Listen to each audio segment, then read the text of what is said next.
Bonjour, je suis Sophie Valerio, donc moi je suis déléguée médicale pour les médicaments du docteur Reykjavik en Suisse romande. Donc c'est avec un immense plaisir aujourd'hui qu'on accueille Gérard Luder pour la première fois.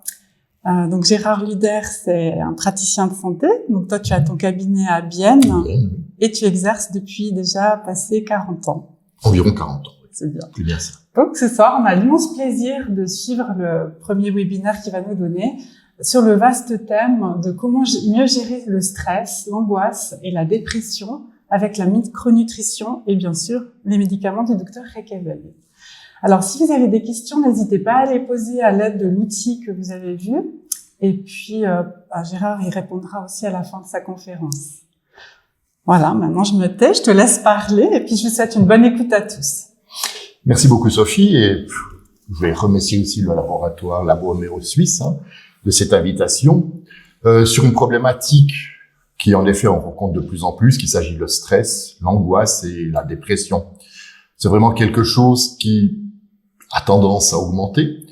Ce sont des situations qui coûtent énormément au niveau émotif, au niveau financier, au niveau du concept du travail.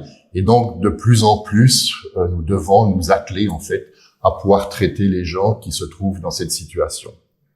Et je me réjouis de pouvoir maintenant développer avec vous ces différents sujets, où on va commencer par le stress. Alors, qu'est-ce que c'est que le stress? En fait, la définition la plus simple du stress, c'est la perte de l'homéostasie. Que veut dire la perte de l'homéostasie? C'est très simple. Nous vivons constamment dans un système d'équilibre qui fait que l'organisme puisse fonctionner normalement. Ça veut dire, selon des contraintes extérieures, il y a une régulation interne qui va se faire pour retrouver par la suite son équilibre. Le stress peut, pour finir, provoquer une rupture de l'équilibre de l'équilibre psychologique et biologique. Alors tout ceci se fait à travers la régulation hypothalamique, hypophysaire, les taux de cortisol que nous allons voir maintenant. Il y a le stress aigu, qui permet, comme il est inscrit, l'adaptation au stress, mais il y a aussi le stress chronique. Il faut remonter pour plus développer le stress aigu et notre faculté de s'y adapter. En fait, il y a environ 80, voire 100 000 ans, lorsque le fait de devoir traverser une forêt, le fait de devoir aller chercher de la nourriture, le fait de devoir se chauffer, de trouver en fait des endroits pour vivre, étaient vraiment des éléments qui pouvaient être très stressants. Il n'était pas rare, en fait, que la nourriture que vous allez chercher finissait, au lieu de courir après, par vous courir derrière. Et donc, ça augmentait très nettement le stress. Mais c'était un stress aigu. Ça veut dire qu'au bout d'un moment, l'organisme s'adaptait et le stress avait disparu. Tandis que maintenant, nous nous trouvons dans une situation qui est beaucoup plus perverse quelque part, puisqu'il s'agit du stress chronique. Ce fameux stress chronique, tout le monde peut le ressentir, puisque ce n'est plus la peur de devoir aller chercher de la nourriture, mais c'est plus en fait un stress qui est lié à la vie de tous les jours. Un exemple. Il y a 3, voire 4, voire 5 niveaux de stress qui sont connus. Et souvent, le premier niveau de stress est quelque chose qui paraît complètement bizarre à notre époque. On a toujours dit que le premier niveau de stress était le deuil.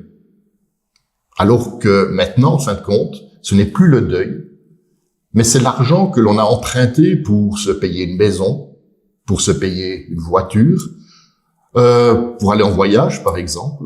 Et ensuite, le deuxième stress, le plus grand, en fait, c'est le deuil. Alors c'est quelque chose quand même d'assez bizarre, parce que on va s'inquiéter tout le temps de cet élément de stress qui est lié au remboursement de quelque chose. C'est pas quelque chose qui va être remboursé comme un prêt à très court terme, mais plutôt, par exemple, sur l'achat d'une maison, sur 20 ans, sur 30 ans, voire plus, sur l'achat d'une voiture. Et tous les mois, nous sommes sollicités, en fait, à ce remboursement. Et ça, c'est juste une petite partie. Il y a le loyer, il y a les assurances qui sont énormes ces derniers temps. Et tous ces éléments-là font que, pour finir, nous vivons un stress qui est continu et qui est très négatif. Si je reprends un tout petit peu depuis le stress aigu au stress chronique, on a bien compris que le stress aigu était lié à une période de la vie qui malheureusement, ou heureusement quelque part, si on prend les épidémies, si on prend l'évolution de la santé sanitaire, etc., c'est positif. Mais si l'on parle en fait de ce stress aigu par rapport à la vie d'avant, il a totalement changé maintenant sur un stress chronique.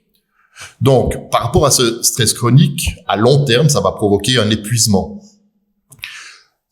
Automatiquement, ça va créer aussi certains types de maladies de civilisation que l'on connaît actuellement, comme l'anxiété et la dépression que l'on va développer après.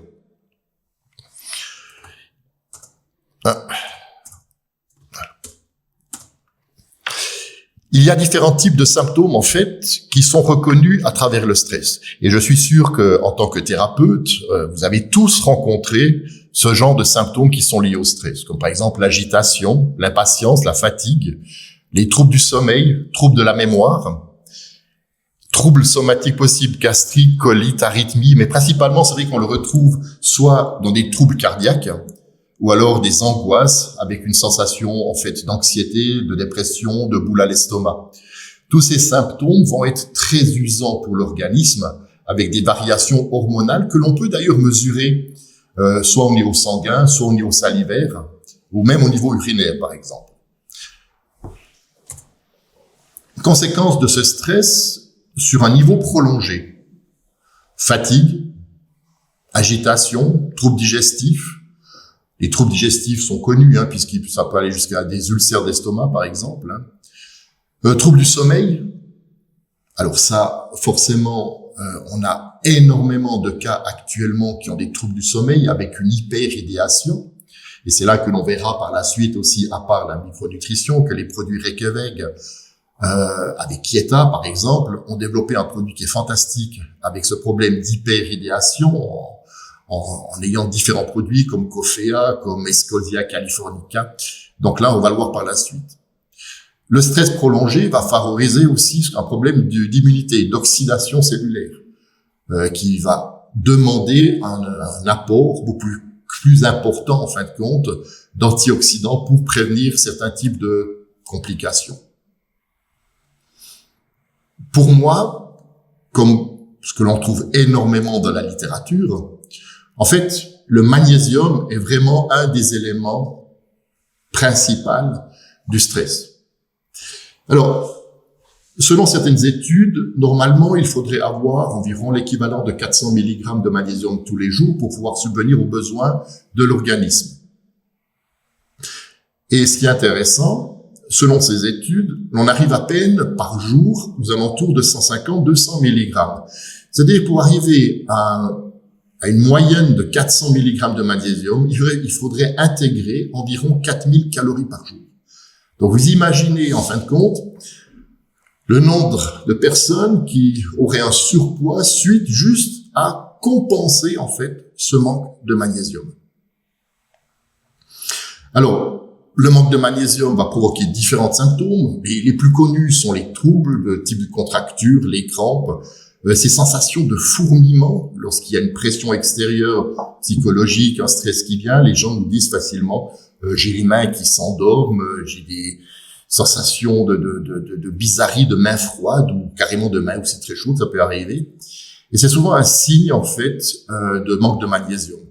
On a aussi tous les éléments comme le tremblement, certains types d'anxiété ou alors d'hyperventilation, asthme, etc.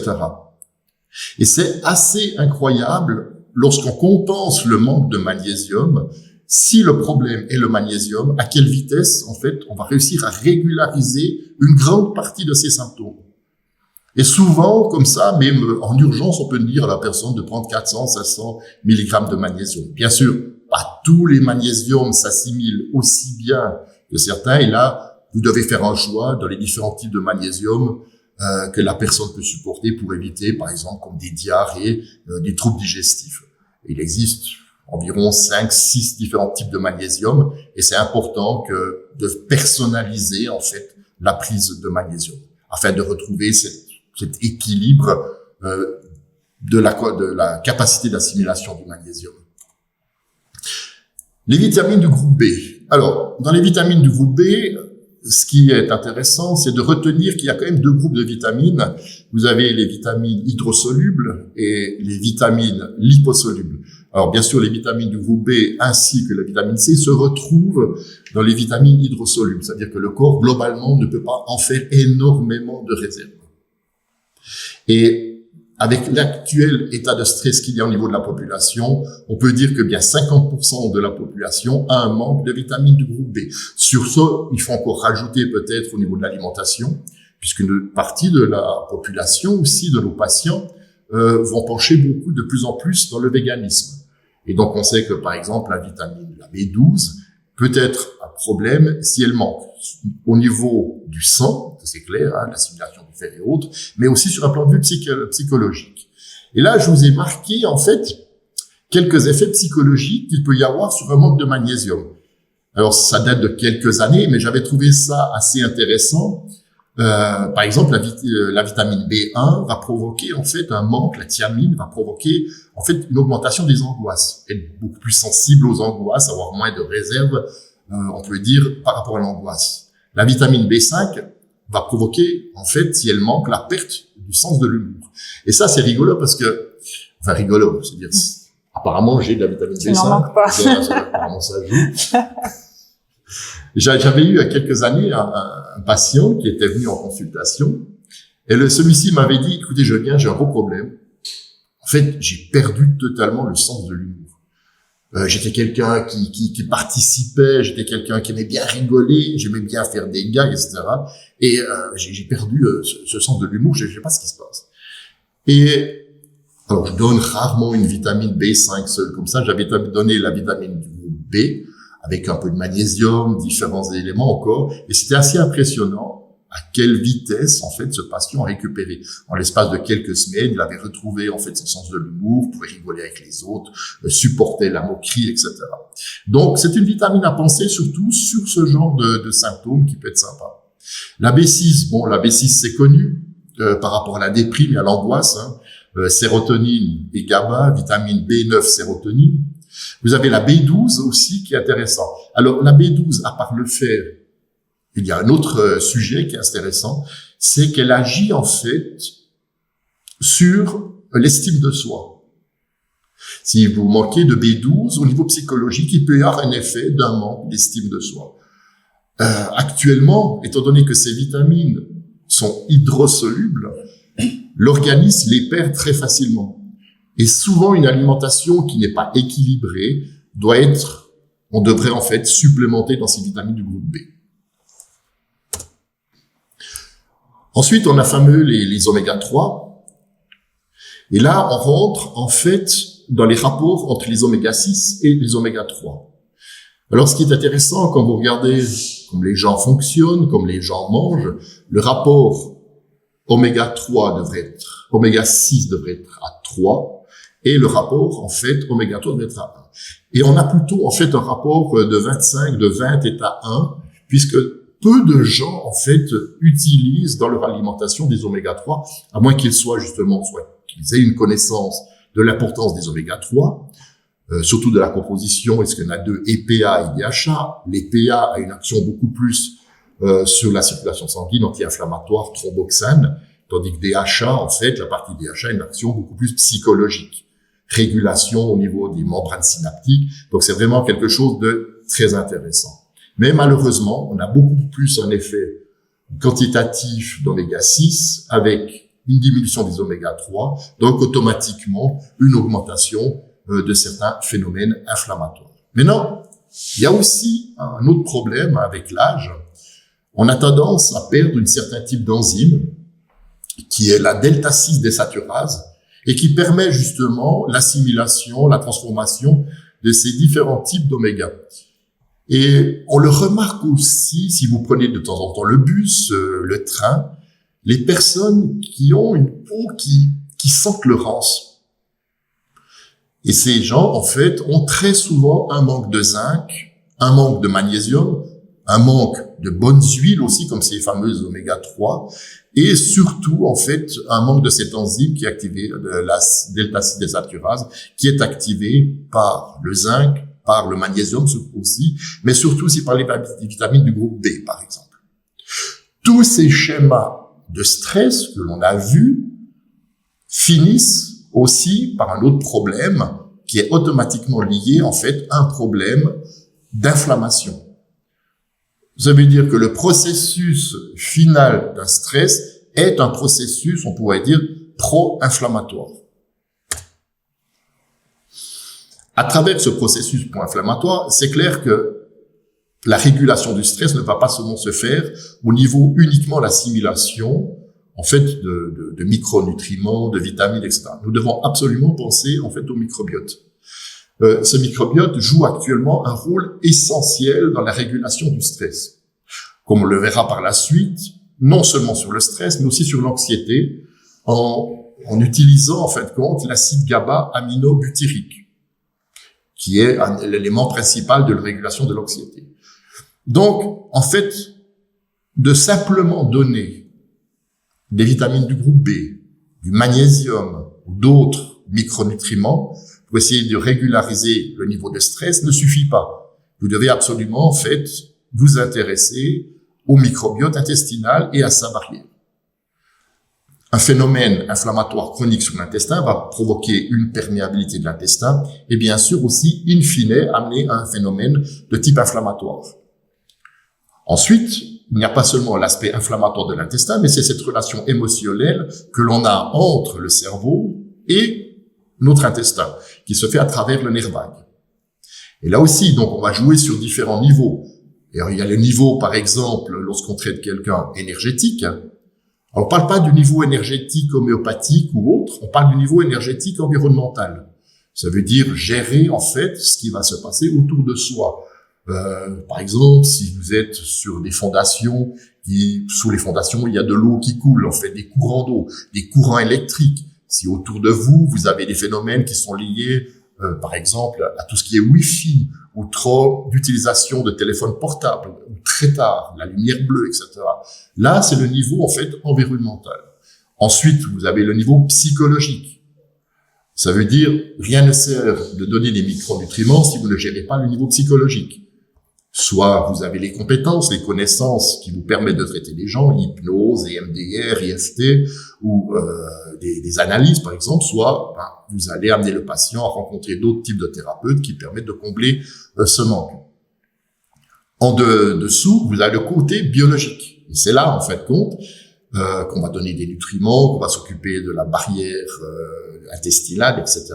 Et de cette relation qu'il y a entre le cerveau et l'intestin à travers le nerf vague. Donc là, on va pouvoir utiliser certains types de plantes que l'on va retrouver aussi dans les produits que l'on va voir par la suite, à la fin de cette conférence, des produits Reykjavik. Et sinon, vous avez aussi différentes techniques qui se rapportent justement à certaines, comment dirais-je, certaines utilisations, en fait, de techniques psychologiques. Personnellement, j'utilise assez souvent l'EFT, EMDR, l'hypnose, ou alors, par exemple, la relation cerveau-cœur avec la respiration, etc., qui permet d'avoir des très, très, très bons résultats. Il a été reconnu qu'au niveau de l'intestin, un nombre important de bactéries va amener aussi la régulation, par exemple, la régulation de la sérotonine, puisqu'environ plus de 90% de la sérotonine que l'on verra dans la dépression est liée, en fait, à la régulation du microbiote intestinal. La glutamine, par exemple. Cette glutamine, l'acide aminé, est, avec le butyrate, un des éléments essentiels de nourriture du microbiote. Et là, c'est quelque chose d'assez intéressant. J'ai des patients, en fait, qui souffrent de diarrhée chronique. Style, un petit peu, même rectocolite hémorragique, de ce genre de pathologie. Et j'avais beau donner une quantité de glutamine, probiotiques et autres, et j'avais beaucoup de peine en fait à régulariser cette diarrhée ou ces douleurs, ou vraiment d'améliorer en fait la barrière intestinale. Et à un moment donné, j'utilise en fait un probiotique qui est E. coli Nicelle 1917. Et ce E. coli, en fait, est lié à un laboratoire qui produit cette souche pour, normalement, les rectocolites hémorragiques, ou les maladies de Crohn aussi. Et c'est impressionnant parce qu'en l'espace de quelques semaines, l'organisme, en fait, a recommencé à pouvoir assimiler beaucoup mieux cette glutamine. Alors du coup, je me suis dit que Inicel 1917 avait en fait un effet, et non seulement sur l'électrolyse, mais aussi sur la psychologie. Alors qu'est-ce que j'ai fait? Du coup, je téléphone au laboratoire qui produit le C-sulfange et je leur reparle en fait de la régulation de l'intestin, mais surtout des résultats psychologiques que j'ai eus sur mes patients. Ils m'ont tout de suite passé le responsable du laboratoire. Et le responsable du laboratoire, il dit, écoutez, je connais pas du tout l'effet de notre produit sur l'assimilation de la glutamine, mais par contre, ça m'intéresse énormément. Je leur ai donné les indications, et quelques semaines plus tard, en fait, il me téléphone qui dit, vous aviez raison. En fait, compte, E. coli Nicel 1917 agit sur l'assimilation de la glutamine. Il disait qu'on pouvait presque mettre, en fait, dans notre produit, qu'il a une action, en fait, anti-angoisse, anti-stress, voire antidépresseur. Donc, on voit que l'importance de bien sélectionner son probiotique, et une fois que le microbiote a été stabilisé, ses prébiotiques au long terme, pour pouvoir avoir un effet sur la relation cerveau-intestin, et bien sûr sur l'assimilation de tout ce que l'on va donner par la suite. Maintenant, on parle aussi de plus en plus de la relation qu'il y a in fine d'un phénomène inflammatoire sur la plus petite partie de l'organisme qui est le moteur essentiel de chaque cellule que vous connaissez d'ailleurs, qui sont les mitochondries. Alors, un problème de stress continu, un phénomène chronique inflammatoire lié à ce stress va faire automatiquement que le moteur mitochondrial va commencer à diminuer ses capacités de sécréter de l'ATP, mais surtout va augmenter en fait les oxydations. Puisque le but en fait de ce moteur mitochondrial qui fonctionne au sucre avec différentes substances, je vous ai les notés, hein, la vitamine C, le PQQ, alpha-lipoïque. Là, on a découvert le polyquinone, je sais jamais exactement le son de ce PQQ, avec la R-alpha-lipoïque, et on voit que ce sont des éléments principaux en fait du moteur mitochondrial. Faut pas oublier que la forme d'énergie qui est liée de ce moteur mitochondrial, c'est l'ATP, adénosine triphosphate. Et c'est impressionnant puisque on produit plus ou moins chaque jour entre 40 et 50 kilos d'ATP. C'est assez incroyable la quantité en fait compte que ce petit appareil intracellulaire peut fonctionner avec des tels niveaux de production. On le retrouve après selon l'importance tissulaire au niveau musculaire. Par exemple, on sait que dans le cœur, on a environ 40% est composé aussi de cellules avec énormément de mitochondries. Donc, c'est un travail qui est très, très, très important. Et donc, il faut penser à ça, puisque la plupart du temps, les gens ne viennent pas vers vous après avoir subi, disons, 1 semaine, 2 semaines de stress. On les voit arriver vraiment après plusieurs semaines, voire quelques mois. Et donc, ils sont déjà dans un état presque d'anxiété, voire de burn-out, voire de dépression. Et donc, il est important de relancer aussi la fonction la plus petite au niveau cellulaire, qui est ce moteur mitochondrial. Alors, ça aussi, c'est assez spécial. Selon certaines études, en fait, nous sommes formés de 46 chromosomes, ça tout le monde le sait. Mais en fait, la mitochondrie possède apparemment son propre génome. Ce qui veut dire qu'il y a des millions d'années, des centaines de milliers d'années, on va plutôt dire comme ça, en fait, la cellule a créé une sorte de contrat avec la mitochondrie pour pouvoir fonctionner. C'est une sorte de parasite intégré, en fait, au niveau cellulaire. Et ça, c'est aussi des découvertes qui sont étudiées, qui sont absolument incroyables. Donc, l'importance de faire fonctionner ce moteur nous amène, en fait, à travailler dans la plus petite partie, dans l'intimité cellulaire de notre corps par rapport à ce problème. Et plus le problème date d'une certaine période, et plus pour nous, il est important vraiment d'aller travailler dans cette partie cellulaire. Voilà, là on a un petit peu fait le tour, en fin de compte, de ce qu'est le stress, de ses mécanismes, etc. Là, on va travailler sur les symptômes de l'anxiété.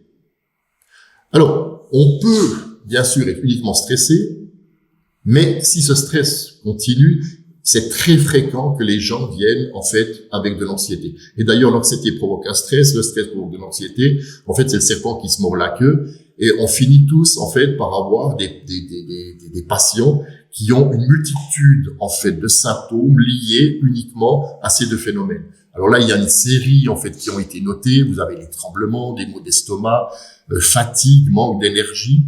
Dès que vous avez, au long terme, un manque d'énergie, pensez aux mitochondries.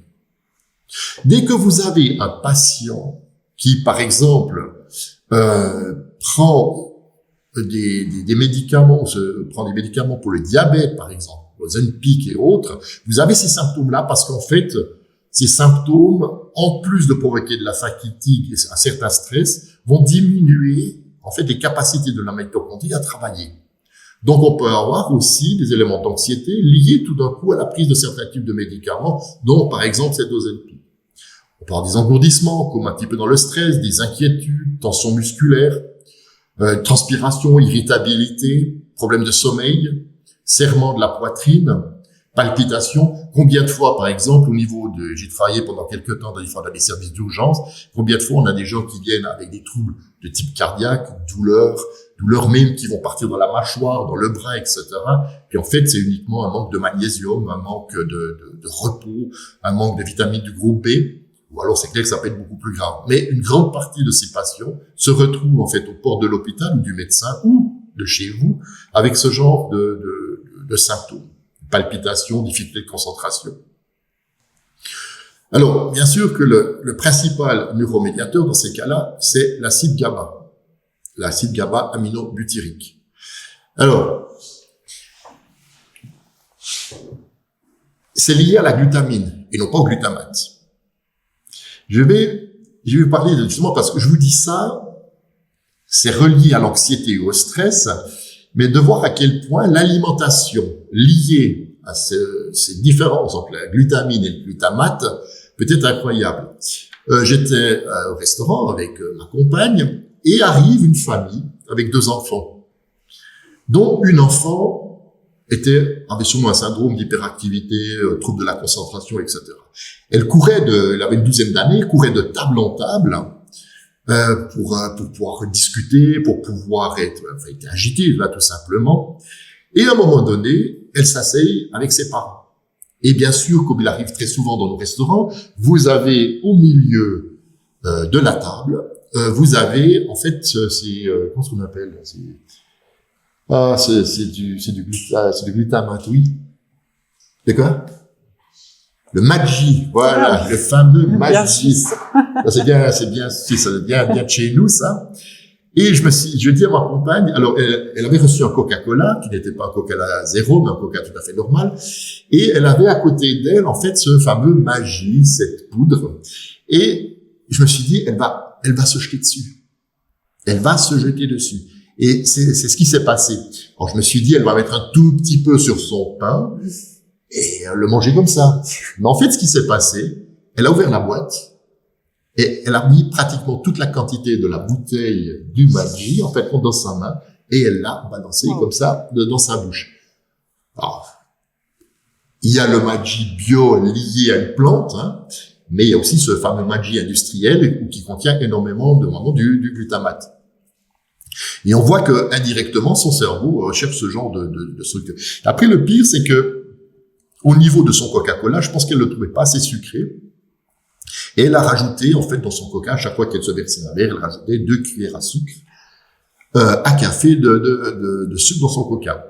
Donc là, c'est vraiment l'effet hyper speed de cet enfant est lié, en fait, à un problème de régulation de la glutamine au niveau de l'intestin, et avec une perméabilité, c'est clair, avec une nourriture pareille, son intestin devient légèrement poreux, perméable, inflammatoire, etc.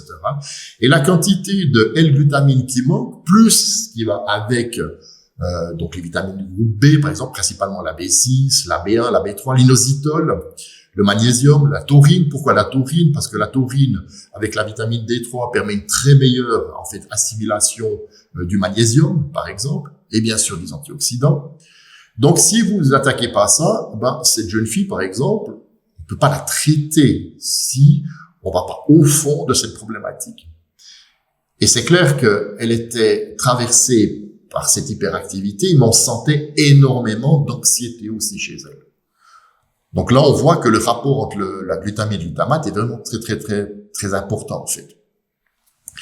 Alors, moi, ce que je fais, dès qu'un patient se présente avec problème d'anxiété, alors je vais donner, déjà, je vais contrôler sa nourriture, donc éliminer les éléments qui font que un phénomène inflammatoire peut arriver au niveau de l'intestin, mais je vais surtout supplémenter en L-glutamine et en vitamine B6, puisque le mélange glutamine B6 et glutamine et B6 va donner en fait ce neurotransmetteur de l'acide GABA-aminobutyrique. Alors il faut un petit peu de temps.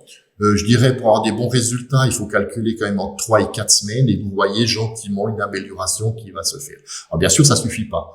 On doit travailler aussi après sur les acides gras, etc., sur l'alimentation, enlever les sucres et autres. Mais déjà rien qu'en mettant ce GABA, en travaillant avec la glutamine, B6, inositol et lithium. Lithium, j'aime bien, parce que lithium, au niveau, bien sûr, oligothérapeutique, hein, pas au niveau médical, puisque là, c'est seulement les médecins qui ont le droit d'utiliser cette substance, avec aussi des effets secondaires qui sont quelquefois un tout petit peu pénibles au niveau, surtout au niveau rénal, voire hépatique, tandis que le lithium, qui est en oligoéléments, n'a pas ces effets secondaires. Et donc, si je vois que l'anxiété, ou si je vois par exemple qu'il y a un aspect d'anxiété qui part un peu aussi sur un aspect dépressif, l'utilité du lithium en oligothérapie fait vraiment énormément avancer la chose. Donc principalement, comme on le revoit, B1, B2, inositol. Inositol est de plus en plus utilisé aussi dans l'anxiété, les troubles du sommeil. Et la taurine, elle est vraiment aussi utilisée sur un plan de vue hépatique, mais principalement aussi sur ce qui permet l'assimilation, en fin de compte, comme je l'ai dit avant, du magnésium à travers aussi la vitamine D3.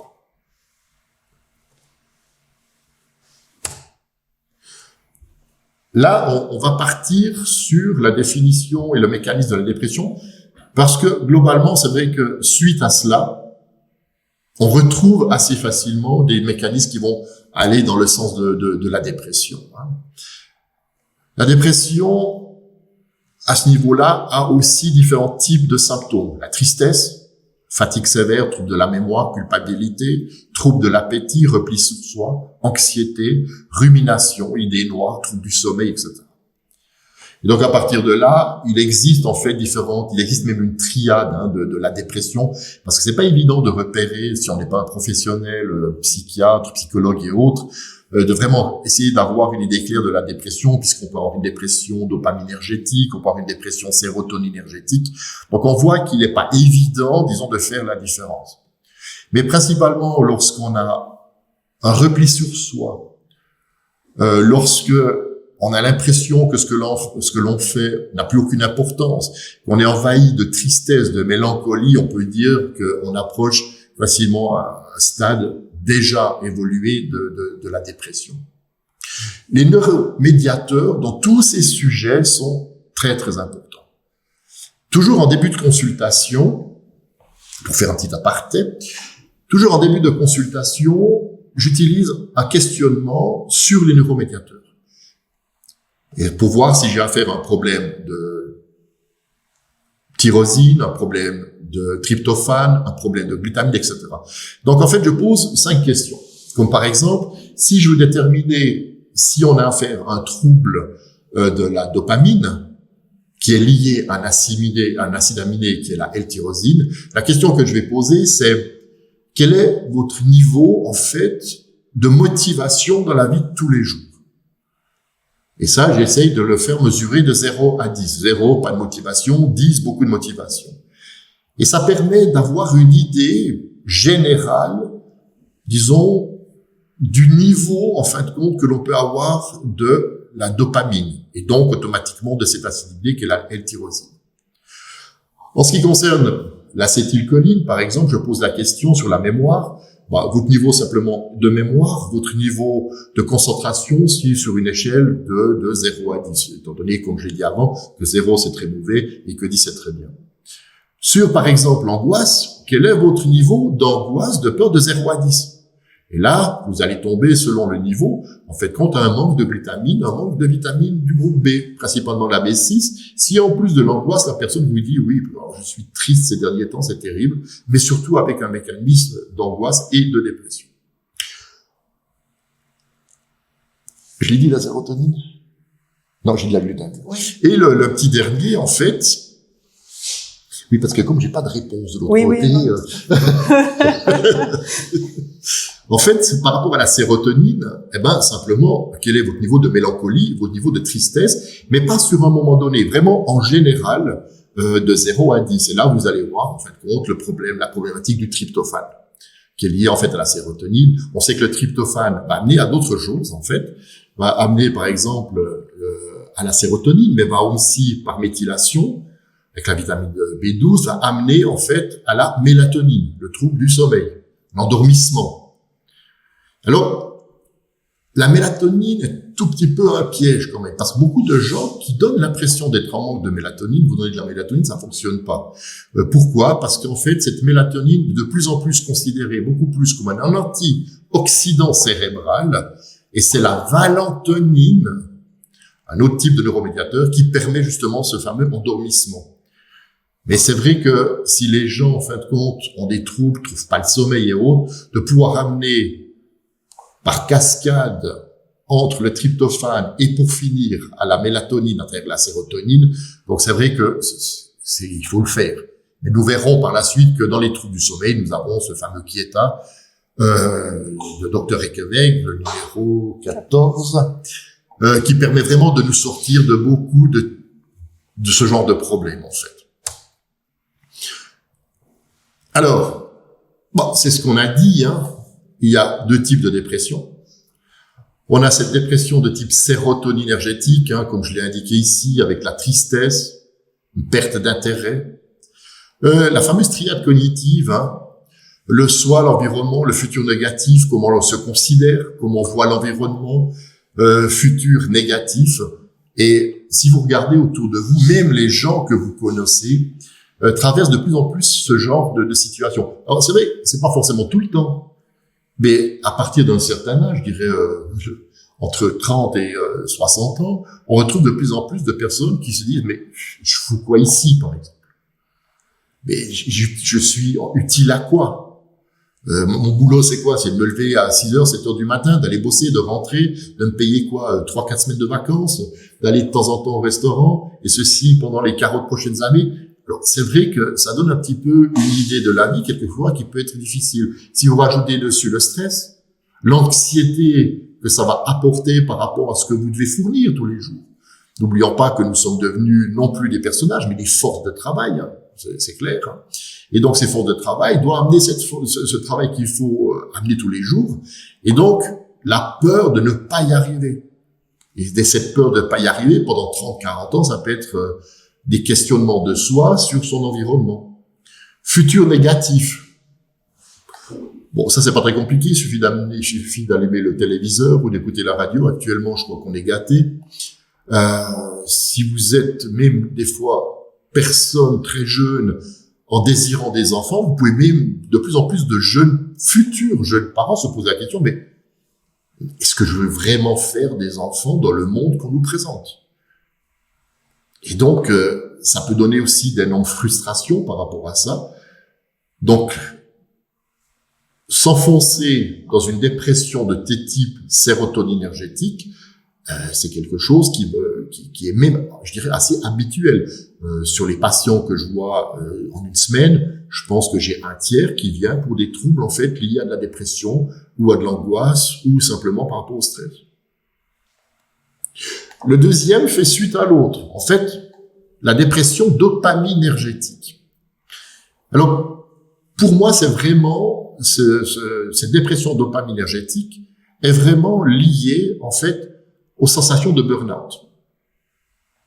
Là, vous avez enlevé la prise, vous dormez, vous essayez de dormir, si vous n'avez pas des troubles qui sont liés à de l'hyperidéation, vous vous endormez, mais le matin, lorsque vous vous réveillez, vous n'êtes pas reposé.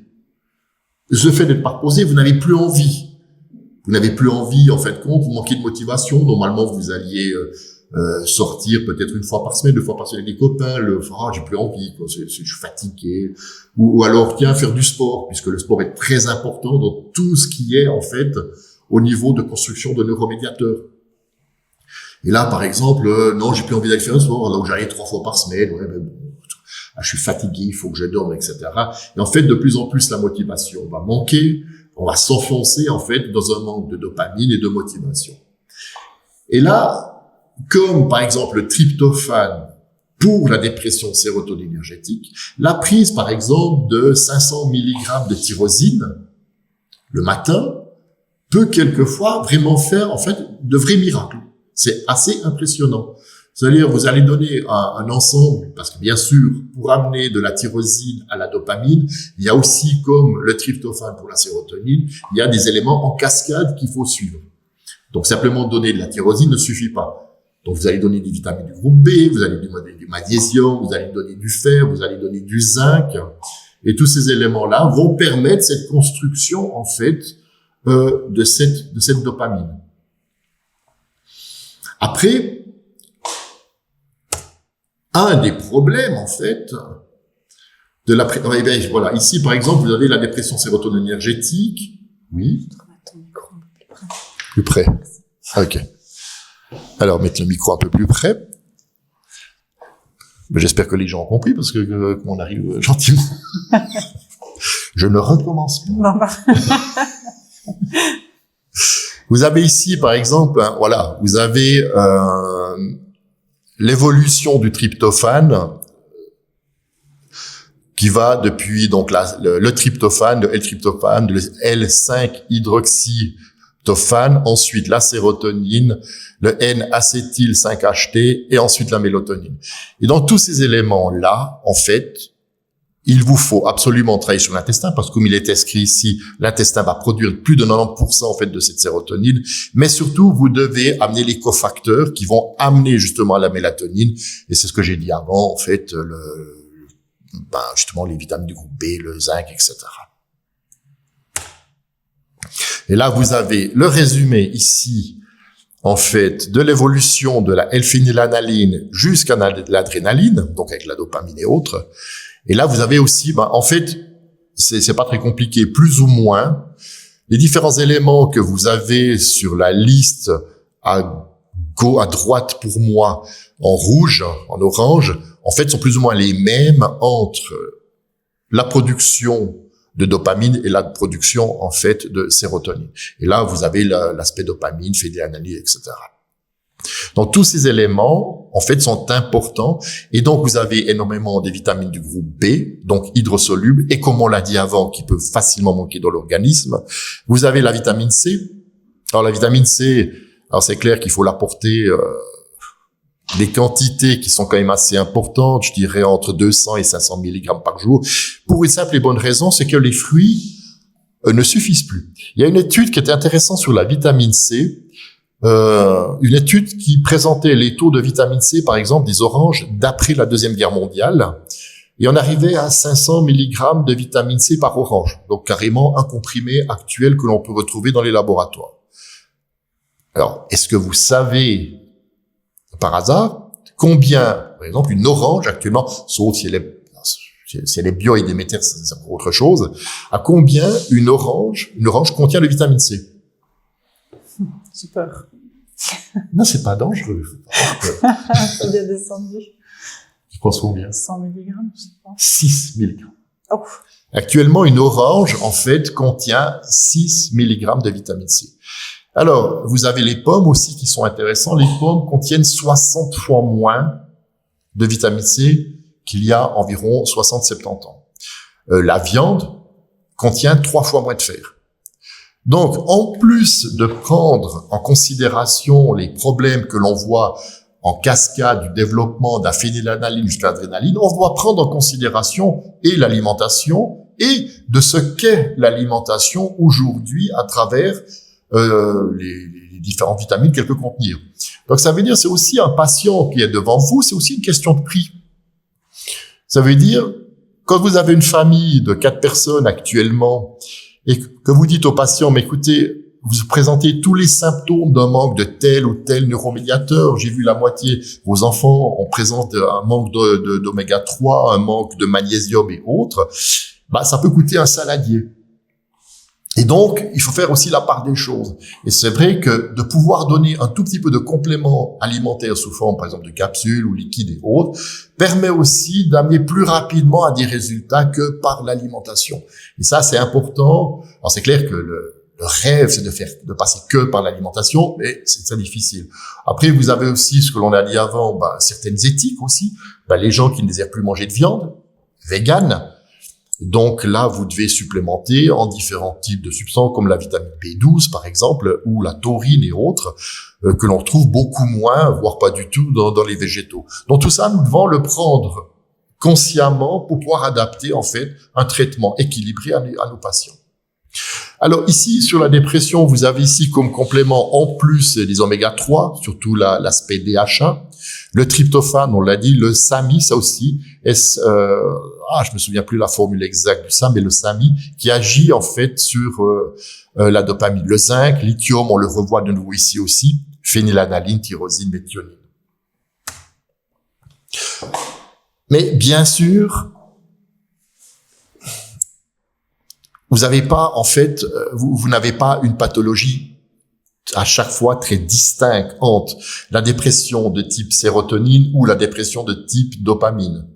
Donc ça veut dire que la plupart du temps, vous allez travailler sur les deux tableaux. Alors on a vu que par exemple sur la dopamine, vous pouvez travailler le matin avec de la L-tyrosine et comme je l'ai dit avant, à 90%, les éléments en cascade des nutriments vont aussi pour la production de sérotonine.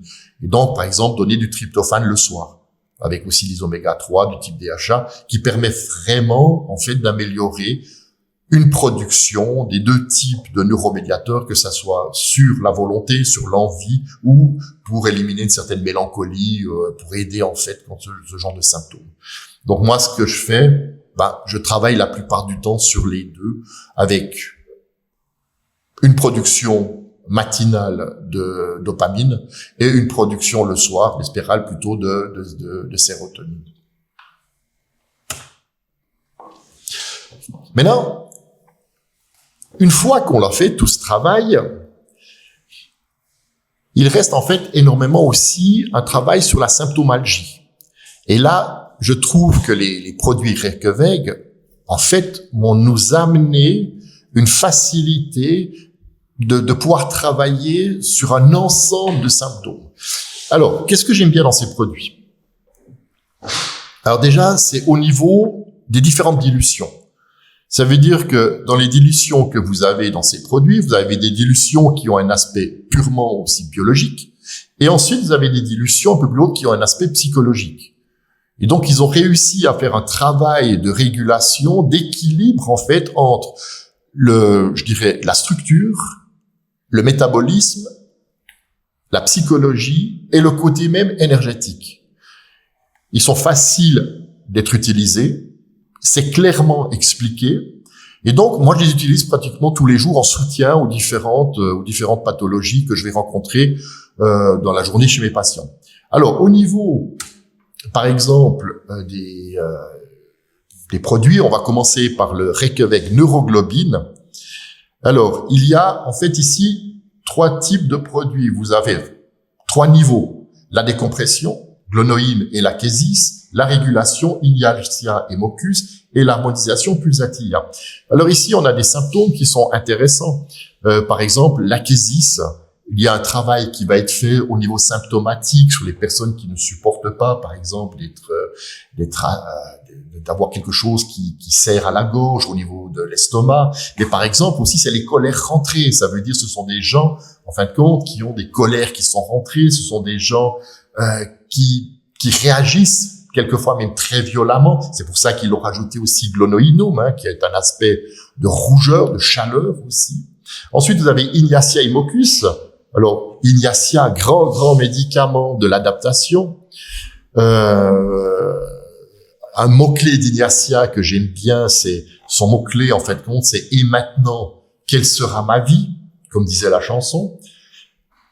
Pulsatia, on est plutôt dans un niveau d'harmonisation. Alors, Pulsatia, on est chez les gens, justement, qui, dans la psycho-émotionnelle, vont plutôt avoir des émotions où ils vont pouvoir pleurer, où ils vont pouvoir se relâcher en pleurant. Ce sont des gens qui ont besoin des autres. Ça veut dire que l'image, en fait, de leur propre identité se fait à travers le regard de l'autre.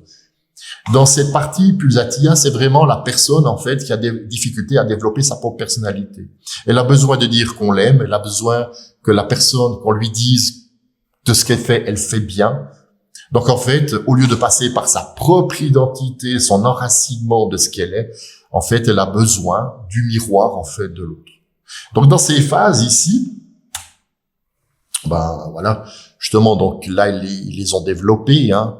Ça agit aussi avec glonoïnome, c'est la microcirculation cérébrale, sensation que la tête va exploser, palpitations d'origine émotionnelle, bouffée de colère avec congestion céphalique.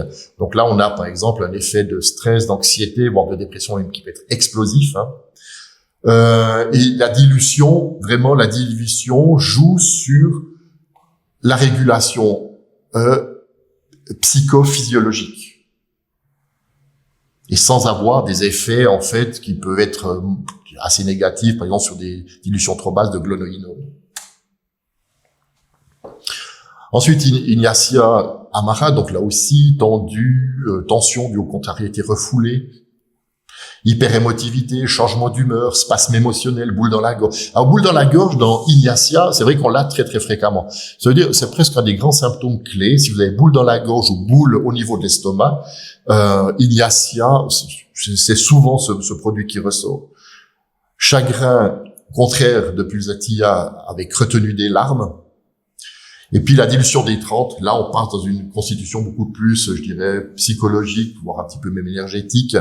Et donc on va travailler quelque chose de beaucoup plus haut au niveau de la relation psycho-émotionnelle, à ce niveau-là. Et la késis, sensation d'oppression thoracique, jalousie et suspicion maladive, besoin impérieux de lâcher prise, congestion émotionnelle, sensation d'étouffement. On a tous ces symptômes, en fait, de la gorge. Hein. On a ces symptômes-là, avec une latéralité gauche, voilà, je veux dire, qui marche quand même assez bien si on prend en compte cette latéralité. De nouveau, les dilutions sont choisies parce qu'en fait, c'est quand même le venin de la vipère trigonocéphale. Donc, on va pas donner ça en teinture mère, à moins que vous n'aimez pas la personne du tout. Et donc, on va travailler sur une D30 qui a une relation aussi psycho-émotionnelle. Et Moccus. Alors, Moccus a un côté très théâtral, en fait. Hein. C'est des régulations, spaces nerveux, manifestations hystériques. Et il y a un côté très, très, très théâtral, en fait, à Moccus. Crise d'angoisse avec spasme, sensation de mort imminente, hyper-excitabilité nerveuse, manifestation psychosomatique. La dilution aussi permet de jouer sur une relation, en fait, un peu plus psychologique. Alors, ça marche, franchement, Moccus, très, très beau médicament aussi homéopathique, qui fonctionne très bien dans ce genre de symptômes, avec très, très, très, très bons résultats. Alors, Pulsatia, harmonisation des émotions changeantes, système nerveux parasympathique, émotions variables, comme une girouette, passe du rire aux larmes, par exemple. Besoin de consolation et d'affection, donc besoin qu'on s'occupe d'elle, besoin qu'on l'aime, la personne, besoin qu'on lui montre qu'elle existe, c'est ça sa grosse problématique. Si vous pouvez la faire évoluer afin qu'elle regarde la vie plutôt d'elle à travers le monde plutôt que le contraire, vous lui sauvez presque la vie à cette personne. La D30 est logique dans ce cas-là, puisqu'on agit sur un niveau plus élevé, au niveau émotionnel. Super beau produit. Aussi, par exemple, là, dans ce produit neuroglobine Pulsatia, on le retrouve aussi assez facilement, par exemple, dans les vertiges qui sont liés en fait à la pression, donc chute de pression et autres, marche très bien. Le grand symptôme de Pulsatia, c'est sa rougeur. Donc la personne rougit facilement. Et son côté très positif, ça veut dire que ayant subi, par exemple, cette personne une séparation ou Voilà, donc elle quitte ou elle est quittée. Elle a une capacité fantastique, en fait, à retomber amoureuse. Donc, ça, c'est son grand côté positif. Franchement, j'adore ici ce genre de schéma. Au sein, vous avez un complexe, vous avez les différents types de médicaments, ce qu'ils représentent. Ensuite, vous avez les effets sur quoi ils sont liés. Par exemple, l'onoïnome, détente circulatoire, Ignatia, libération spastique, décompression psychique pour la késis, pulsatia, harmonisation hormonale. Et vous avez, en fin de compte, le résultat que l'on doit avoir, un équilibre neuro-émotionnel. Là, vous avez vraiment une explication en un coup d'œil de ce que représente le produit. Facile à utiliser. Si vous avez ce genre de symptômes, c'est clair que vous allez utiliser en complément de la micronutrition, en complément de l'alimentation, de tout ce qui tourne autour de la psychologie du patient, ce genre de produit. Alors là, on l'a vu, la phase libération des tensions, régulation Ignatia Moccus, apaisement d'espace nerveux, stabilisation des réactions émotionnelles. Et la phase 3, rééquilibrage neurovégétatif, stabilité de l'humour, renforcement de la résilience émotionnelle. Celui-là, c'est mon préféré. Le R14 qui est un. Alors ça, franchement, là, je trouve que Reykjavik a fait un super produit. Dès qu'une personne vient avec des troubles du sommeil, alors c'est clair et net, moi, je donne ce produit. Alors, il est composé de différentes parties. Vous avez la valériane, la passiflore escolzia, qui est vraiment la partie, je dirais, endormissement. Escolzia, le pavo californien, produit qui marche même à lui tout seul. Et ensuite, ce qui est intéressant avec Escolzia, en fait, c'est un inducteur du sommeil. Ça veut dire, si une personne se réveille, vous pouvez leur donner pendant la nuit, comme d'ailleurs le Quieta. Après, vous avez, donc ça c'est plutôt GABA, le GABA, la passiflore, très très connue, c'est un des principales plantes avec la valériane pour l'aspect GABA. Vous avez la régulation dopaminergétique, Zincum valerianicum. Zincum valerianicum, dans certains bouquins d'Homéo, en fait, on dit Zincum, en fait, c'est ce que le fer est au sang, Zincum léonaire. Et là, vous avez Zincum valerianicum, c'est vraiment l'aspect spasmodique, bougillon, difficulté par s'endormir, ne trouve pas sa position, par exemple. C'est un produit qui marche super bien et ils l'ont intégré dans ce fantastique produit qui est le Quieta. Et on retrouve bien sûr Ignatia et Humulus lupulus, le houblon, qui a une action aussi un peu plus sédative avec, comme il est écrit, un aspect sérotoninergétique. Avena sativa. Parce qu'il faut pas oublier, pour bien dormir, il faut avoir un certain type d'énergie. Et donc là, Avena sativa va aussi amener cette énergie tranquille à l'organisme qui permet de s'endormir plus facilement. Et le grand produit de l'hyperidéation nocturne, ça veut dire vous allez vous coucher et vos cerveaux ne s'arrêtent pas. Vous n'arrivez pas à l'arrêter, donc les idées viennent, etc. Et là, c'est Coffea cruda. Alors Coffea cruda, là, vous avez un produit qui est hyper complet. Vous avez la partie valériane, GABA, dopamine, Zincum, Ignatia et autres, et vous avez cette partie Coffea qui vous permet, pour moi, qui englobe en fait l'ensemble du produit. Action thérapeutique, remède de neurasthénie, d'épuisement du système nerveux central, que l'on verra aussi très intéressant avec Alpha Comp, par exemple. Là, vous pouvez travailler avec tous ces produits. C'est ça qui est beau. Vous pouvez travailler, en fait, en synergie. Un produit va donner cet effet, un autre produit Reykjavik va donner un autre effet, et on peut travailler en synergie. Sphère de réaction, régénération des fibres nerveuses, tonification, les bases dilution, fonction nutritive, et les terrains constitutionnels, sujets épuisés par un surmenage intellectuel, dépression, d'épuisement. Alors après, on peut développer justement, donc... Pardon? Oui, non, c'était sur le coffre, c'était pour ça. L'autre, c'était l'avoine. Ah ouais. Reconstructionnel. Bon, ben là, j'étais parti dans mes élans verbales. Je vois un truc. Allez hop, Coffea. Ben alors, Coffea, justement, c'est Coffea, c'est la partie de la sphère de l'insomnie par hypervigilance, comme c'est marqué d'ailleurs. Dilution optimale pour inverser l'effet des stimulants primaires du café, la loi d'Arndt-Schultz. Alors ça fait typique de l'homéopathie, hein. Vous donnez un produit qui va donner ce genre de symptômes, vous le donnez en dilution plus élevée pour lutter contre ce symptôme ou inverser le symptôme. Les symptômes clés, l'esprit est clair mais ne peut se reposer, c'est exactement ça. Escolsia, anxiolytique naturel, inducteur du sommeil, c'est ce qu'on a dit. Anxiété diffuse, terreur nocturne chez l'enfant. Alors, j'ai jamais utilisé pour les terreurs nocturnes chez l'enfant ce produit, pourquoi pas. Préservation de l'action des alcaloïdes, pour ça qu'il en D2. Et particularité, respecte l'architecture du sommeil, contrairement aux hypnotiques classiques. Oui, alors ce produit, comme il y a 4 phases du sommeil, donc l'Escolsia californica permet justement de faire ces différents types de phases qui ne sont pas faites avec certains types de somnifères. Et c'est pour ça que les patients vous disent souvent, oui, je me suis reposé, oui, j'ai dormi, mais je suis complètement claqué le matin. Parce qu'on a ces coupures justement de différentes phases qui se font avec les somnifères, que l'on retrouve pas avec ce genre de plantes. Le houblon est apaisant. Donc voilà, ça agit comme anti-irritabilité. Il a une action phytoestrogène, conservation des phytoestrogènes, terrain spécifique, femme en période de fluctuation hormonale. Il est intégré. Quieta, par exemple, c'est pas forcé que vous le donnez simplement pour dormir, hein. Moi, je le donne aussi chez des gens qui ont une certaine agitation durant la journée. Et on peut le donner, par exemple, 10 gouttes 2-3 fois par jour pendant la journée.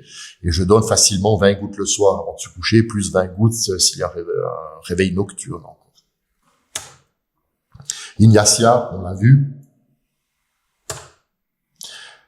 Passiflora incarnata, la passion, la fleur de la passion. J'aime bien parce qu'incarnata, remettre en fait dans la chair.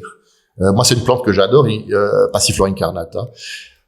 C'est comme si le patient était vraiment déconnecté un tout petit peu de son corps, hein, et incarnata remet en fait dans la chair, enracine, etc. C'est un relaxant, anxiété, tension musculaire, etc. Bien sûr, c'est une modulation de GABA, GABAergique, naturel. La valériane, tout le monde connaît la valériane pour ses troubles en fait du sommeil, mais aussi pour les troubles qui sont liés à l'agitation.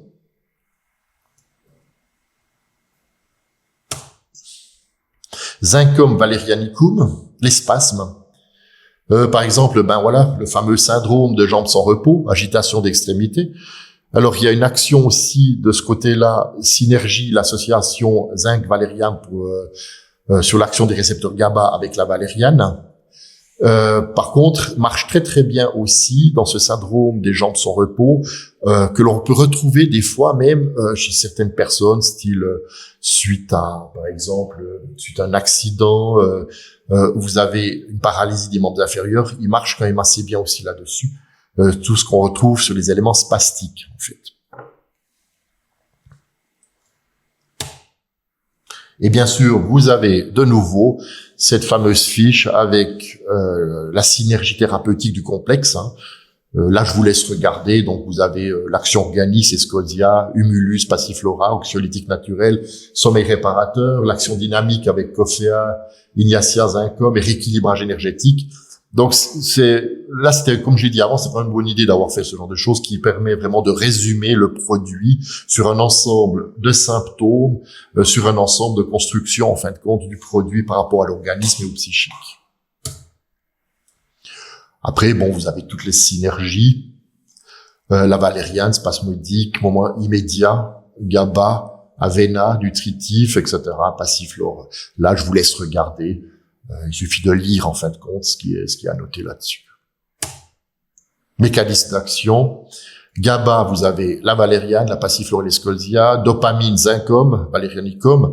C'est pour ça aussi que sur éléments spasmodiques aussi de certains parkinsoniens, ça peut marcher aussi pas mal, en augmentant, bien sûr, la dopamine avec la L-tyrosine et en éléments d'échelle, tous les éléments vitamines du groupe B, ce qu'on a dit avant, pour arriver en fait à une production de dopamine.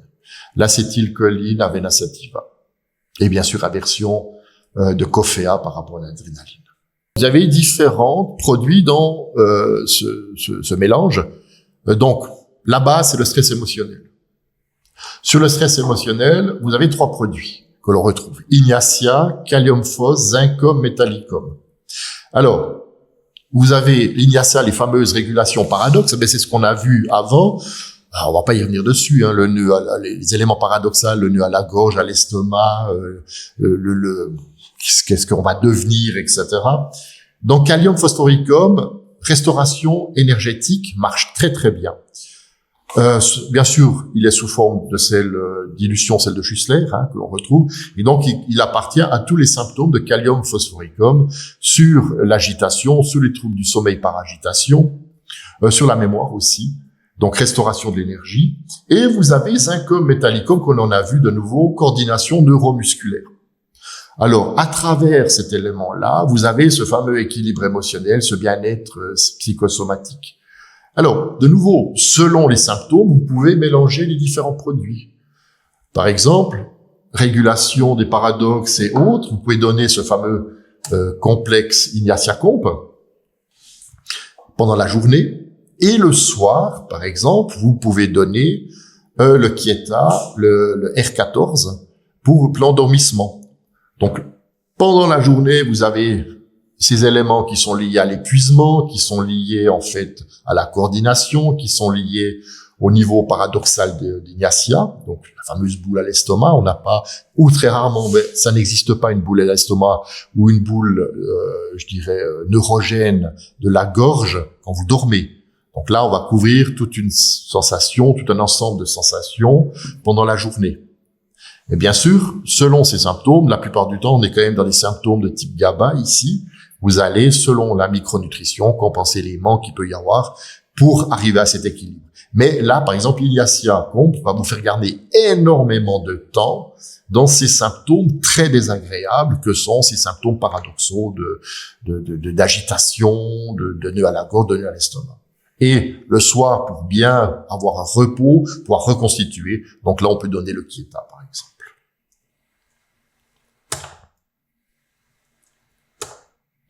Imbellion, là aussi, évolution de matière complexe raisonnée, l'intégration des données chronologiques modernes. Ça, c'est aussi quelque chose d'assez fantastique. Arsenic. Alors, arsenic, le grand régulateur de l'anxieux. Alors, c'est les 3 A. Si je me souviens bien, c'est arsenic, c'est les 3 A. C'est anxiété, agitation, asthénie. Donc, en fait, quand vous retrouvez ces éléments-là, l'arsenic est vraiment quelque chose de très utile. C'est vraiment la personne aussi qui veut tout avoir sous contrôle. D'ailleurs, son mot-clé dans certaines matières médicales, c'est everything under control. Donc, c'est la personne qui veut contrôler absolument tout. C'est la personne, lorsqu'elle va se coucher aussi, elle est agitée parce qu'elle doit, en fait, demain, faut pas que j'oublie ça, faut pas que j'oublie ça. Donc, elle se met dans un état de contrôle qui fait que pour finir, rien ne se passe. Puisque plus vous vous investissez dans un état de contrôle, moins vous avez la liberté, en fin de compte, de pouvoir évoluer dans votre monde. Perfectionnisme paralysant, par exemple. Troubles mnésiques liés à l'hypervigilance, épuisement nerveux par surinvestissement intellectuel. Alors là, c'est clair que la dilution des 30, elle est justifiée totalement par rapport, en fait, à cette pathologie ou à cette problématique. Donc là, quand vous avez quelqu'un avec une grande anxiété, mais c'est une anxiété qui n'est pas généralisée, c'est une anxiété, en fait, de pouvoir avoir le contrôle de sa vie, le contrôle de ce qu'il peut survenir, alors là, c'est clair que l'arsenic est un super beau produit. Lycopodium, déficit de confiance intellectuelle malgré les capacités réelles. Alors, lycopodium a différentes choses. Il a ses déficits de confiance. Ça veut dire il suffit que quelquefois que quelque chose dans sa vie ne fonctionne pas bien, d'ailleurs il déteste les surprises, que en fait il va mettre en doute sa vie par exemple, hein, c'est-à-dire son travail. Je me suis planté 2 fois, c'est foutu. C'est malheureusement des fois le monsieur ou principalement c'est à qui c'est les mecs ça arrive, qui malheureusement a une panne pour des relations et autres au niveau sexuel et qui va commencer à paniquer en disant je vais plus pouvoir y arriver. Là, on est vraiment dans ce trouble de lycopodium. Mémoire défaillant pour les noms, dates, détails précis. Bon, peut-être je vais en prendre. Proscrination, alors ça, c'est un terme que j'ai jamais réussi à dire. Procrastination et évitement des défis intellectuels. Je vais remettre au lendemain. Ouais, c'est trop compliqué. C'est quelqu'un qui aime bien être encadré. C'est pas quelqu'un qui va développer une grande capacité de pouvoir avancer dans la vie, comme par exemple indépendant, il a besoin d'être cadré, en fait. Il aime être cadré. Mais surtout déteste les surprises. Là, de nouveau, en fait, la dilution des 30, c'est clair, tout à fait bien choisi. Anacardium oriental, le reconstructeur synaptique. Alors, trouble de la mémoire, avec sensation de trou noir, difficulté de concentration, et ça, j'adore ce symptôme, impression de brouillard mental. Alors, ça fait toujours bizarre quand les gens vous disent « j'ai l'impression d'avoir un brouillard dans la tête », c'est pas net. Alors, tout au début, quand vous ouvrez votre cabinet et puis que vous avez en fait des notions qui sont un tout petit peu limites quand même, qui sont pas liées à une pratique, c'est pas évident de tomber sur ce produit. Et il marche fantastiquement bien, l'anacardium, dans ce trouble, en fait, dans ce symptôme très spécial. Conflit intérieur, par exemple la prise de décision, sensation de dédoublement entre capacité potentielle et réelle. Donc tous ces éléments ici en D6, pourquoi ? Parce qu'il permet en fait une action cholinergique. Donc on joue sur la neuroplasticité et en fait on a une action encore un peu biologique qui va se faire. Et voilà, de nouveau, je vous laisse regarder la petite fiche ici que je trouve à nouveau pour la 3e fois très pratique. Alors après vous avez la synergie en fait avec des horaires. Ça c'est aussi intéressant, chronobiologie de l'action. Anacardium entre 6h et 10h du matin, réveil cognitif, clarté matinale, 10h, 16h, l'arsenic, gestion de stress, de performance, 16h, 20h, lycopodium, compensation de la baisse hépatique, 22h, synergie globale, préparation au repos réparateur. Donc là, on voit aussi qu'on a un effet, en fait, de régulateur au niveau du cycle journalier, en fait. Et un que j'adore, c'est le Reykjavik R95 alpha-alpha. Alors, lorsque les patients viennent chez vous et qu'ils vous disent qu'ils sont fatigués, qu'ils n'en peuvent plus, qu'ils ont un manque d'énergie nette, qu'ils ne récupèrent pas. Alors, ça peut être suite d'une pathologie, ça peut être suite d'une bonne grippe, par exemple. Ça peut être suite du travail, ça peut être suite de différentes choses. Alpha-alpha, c'est vraiment un produit, lorsqu'il est donné sur un terme quand même assez long, est formidable. Alors, il contient, par exemple, acidum phosphoricum pour l'aspect énergétique, China rubra, par exemple, perte de liquide, hémorragie, anémie, etc. Donc, reconstitution énergétique. Le soutien nerveux avec Avena sativa nux vomica, la reminéralisation calcium, magnésium, phosphoricum, une plante, 2 plantes, surtout une ici qui est géniale, c'est le Panax ginseng plus l'alfalfa. Et la régulation digestive, Sinanonum, la cannelle, et Hydrastis, en fait, sur les phénomènes inflammatoires, avec même des problématiques, par exemple, que l'on peut avoir au niveau des éclairs, au niveau digestif. Alors, l'analyse nous montre qu'acidum phosphoricum, c'est un épuisement. Donc là, alpha-alpha, malnutrition. Avena sativa, épuisement, avec insomnie.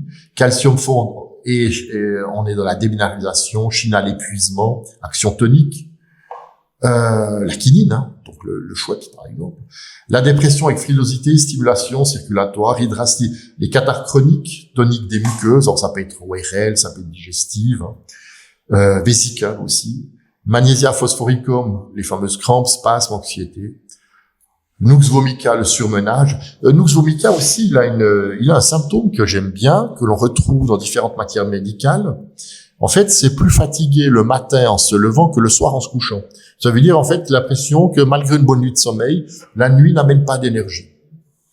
Et vous avez le Panax ginseng, l'asthénie, l'adaptation au stress, immunité. Drainage, le drainage, la minéralisation, donc là, on se répète un petit peu quand même.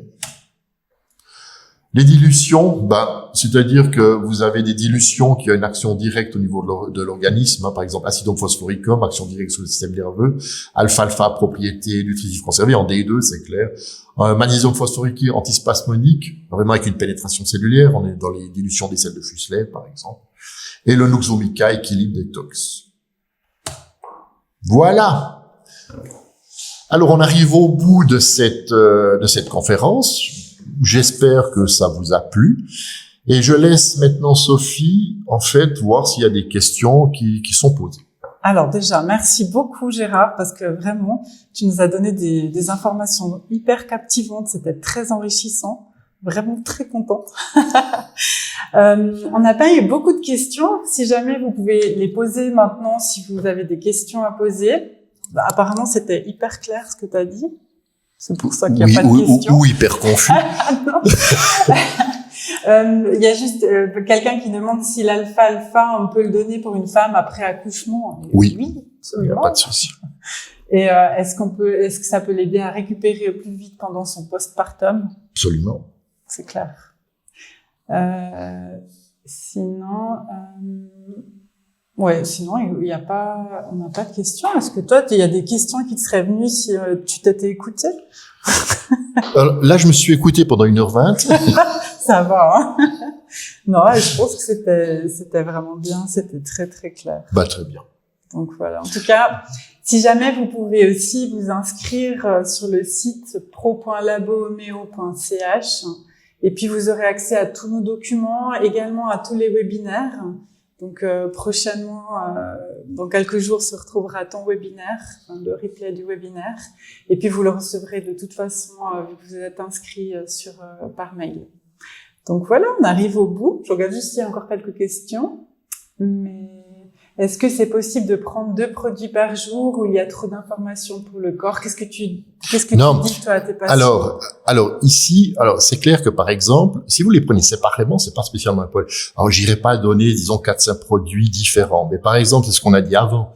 Si vous avez un épuisement, donc vous prenez le 85 alpha-facomp pendant la journée, puis après, moi, j'aime bien rajouter le soir, par exemple, de rajouter séparément, c'est clair, hein, je mets pas dans la même bouteille, mais de séparer et de donner le soir le Kieta. Là, on a vraiment, et d'un côté, ou par exemple, on peut donner, c'est ce qu'on a dit avant aussi, si on a des éléments paradoxaux de stress, d'angoisse, etc. Là, on va donner Ignaciacomp, par exemple, et le soir, on peut donner aussi Avena. Mais non, imaginons que on ait un effet vraiment de fatigue, d'angoisse liée à l'insomnie. Alors, on peut donner l'alpha-facomp, par exemple, 20 gouttes 2 fois par jour avant les repas, 10 minutes avant les repas.